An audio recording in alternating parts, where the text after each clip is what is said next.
রোহিঙ্গা বিষয়ক আলোচনা শেষে প্রধান উপদেষ্টা প্রেস সচিব শফিকুল আলম বলেছেন, বাংলাদেশের রোহিঙ্গা সমস্যা বিশ্ব ম্যাপ থেকে দূরে সরে গিয়েছিল।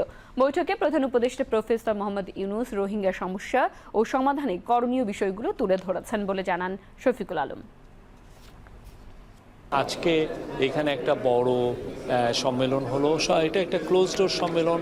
সেখানে প্রফেসর ইউনূস আবার তুলে ধরেছেন যে কি ধরনের এই রোহিঙ্গা ক্রাইসিসটা এখন কোন পর্যায়ে আছে, আমাদের কি কি করণীয়। এবং এই পুরোটা এই আটনা সামিটের one of the major join করার একটা one of the major reason ছিল যে এই ক্রাইসিসটাকে তুলে ধরা। এবং এখানে আজকে অনেকে ছিলেন। আজকে কাতার ফাউন্ডেশনের যে শাইখা হিন্দ, যিনি সিইও এবং খুবই ইনফ্লুয়েন্সিয়াল, উনি ছিলেন। তারপরে আরও কিছু কাতার ফাউন্ডেশনের নেতৃস্থানীয়